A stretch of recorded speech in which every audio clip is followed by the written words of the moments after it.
Joe Pesci is an iconic movie star who's been gracing our screens since the 1970s. Equally funny as he is terrifying, part of the charm of Joe Pesci is that he's been in so few films compared to other actors of his generation. Contemporaries like Robert De Niro and Al Pacino starred in a whole lot of crap since the turn of the century. Pesci, on the other hand, retired in 1999 and only has around 3 or 4 credits since.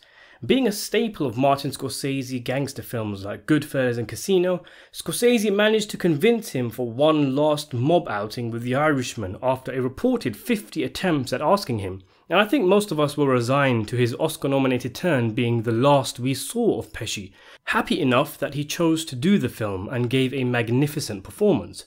But, as I mentioned a few months ago, Pesci was announced to be starring in a new comedy series from Pete Davidson called Bupkis, which is now out, and I watched it. I have no idea how they managed to get Pesci for this show, so notorious for being impossible to get out of retirement. He even turned down his old friends De Niro and Scorsese numerous times, and now he's in some random comedy series on Peacock which so few people have even heard of.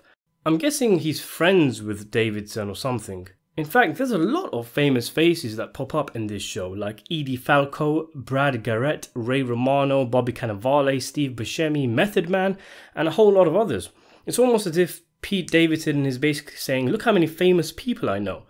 So I don't know anything about Pete Davidson. When I made my earlier video on this series, a lot of people were exasperated because they didn't like Davidson. I don't know who he is, don't know anything about the guy, so if there's something I'm missing with the show, some context, then that's on me because I'm only here for Joe Pesci. So from what I understand, Bupkis is something of a biography of Pete Davidson's real life with some embellishment here and there for entertainment. After I saw the series, I learned that many of the actors, like Pete's group of friends, were playing themselves. There isn't really an overarching story. I guess it's about Pete and him being a screw-up who's addicted to drugs and getting into trouble, but each episode basically has its own story. There's one where Pete's granddad, played by Pesci and who's dying, spends a night out with his grandson, another episode which weirdly spoofs the Fast and Furious movies, one where Pete babysits a kid and takes her to a theme park, just a lot of different stuff and shenanigans ensuing. The first scene has Pete watching porn in a VR headset down in the basement, jacking off, not realizing his mum is coming down the stairs, and he ends up coming all over her. Immediately I thought, yeah, this is probably not gonna be for me, and in the main that was the case. There's a lot of toilet humour in this series, low effort gags and whatnot. The acting isn't great. You can tell many of the principal cast are not professionals. Their line delivery and comedic timing is subpar, even when the writing of the dialogue and the jokes are good. This is made all the more apparent when you have giants of cinema in the same show opposite these amateurs, like a part where Pesci is in a van with Pete's gang. It was bizarre, almost surreal, seeing Joe Pesci act alongside these guys. He actually stuck out more than them and seemed out of place. You wanna try them on? Fuck yeah. There you go. How do I look? Yeah, you look good, my G. I did enjoy Joe Pesci in this. He made me laugh a few times and his dialogue was so drastically different and better than the people around him that I think he turned up on set, took a quick look at the script and then basically was winging it. What you do, get another tattoo, Peter? Oh, no, I'm burning them off now. Yeah. All of them? That's too bad. I always thought you were going to put some on your face. I figured you get balls over here and the cock coming down your nose right into your mouth. Funny. Well, I gotta change it up, you know? I gotta change the way people see me. People think I'm like a joke for some reason. They see you as a joke because you are a joke. And you act like a fucking joke. You run around like a kid and you're not a kid anymore. You're a man. You're unhappy because all you do is try to make yourself happy. You should try to make somebody else happy once in a while. Do something for somebody, put a smile on their face. You'll see how it's a big difference. Really though, it isn't a noteworthy role, and if you are planning on seeing the show just because you're a Pesci fan, like I did, it's probably not worth the effort. He's in a bit of the first episode, and then just kind of comes and goes. But he was fun, as was Brad Garrett and Bobby Cannavale and a few others. Method Man is in one scene as the host of one of those theme park attractions where you have to throw a ball at something and win a prize. He exchanges a few zingers with Pete Davidson, nicks a grand when Pete tries to buy the toy instead of winning it, and quickly jumps in a scooter and drives away. And the icing on the cake of this gag is when the real host of the attraction comes back from a toilet break, meaning he was just a random dude this whole time who just got away with Pete's money. So there are some good parts, but I began to notice the bits I liked always involved established actors. Method Man was hilarious in The Wire, and Pesci and Garrett speak for themselves.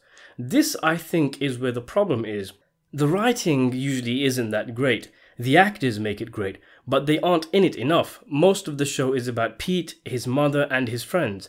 Pete Davidson is just kind of there. I never really found him funny, nor did I think he showcased enough gravitas for the scenes which are supposed to be serious. I don't even remember his friends' names, and his mother, played by Falco, seems a bit mentally unstable and deranged, having a weirdly psychophantic relationship with her son, to an extent where she discusses having her own daughter, Pete's sister, being a surrogate mother for Pete's child. Ugh. Though I think it's part of the point that we're supposed to be a bit creeped out by the mother's behaviour. Pete himself doesn't come off looking all that great, and there is an obnoxious flavour to the series.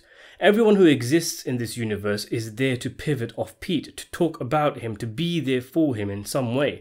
The show is all focused on him and his problems, but there doesn't seem to be many problems, and as a result the series is just kind of there. There's no jeopardy, no stakes, no drama. Even the final scene where he's ploughing down a road and crashes his car ends abruptly with no conclusion or resolution, a testament to the often choppy nature of the show. It feels like Pete and his friends were brainstorming, saying, let's do an episode where we drive sports cars. Oh, let's do one where we go to a roller coaster.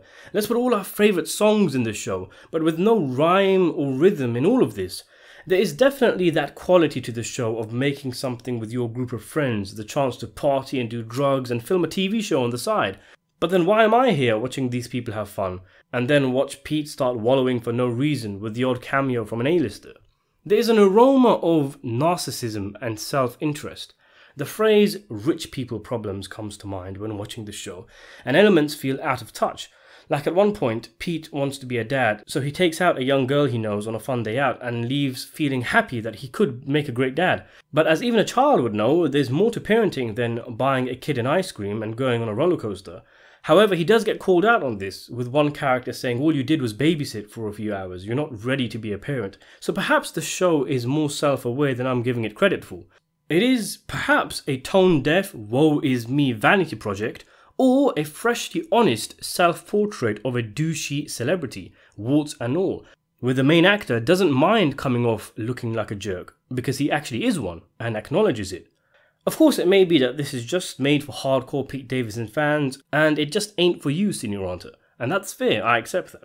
I just wish that, seeing as though it is evidently possible to drag Pesci out of retirement, that he offered his services to something a bit better.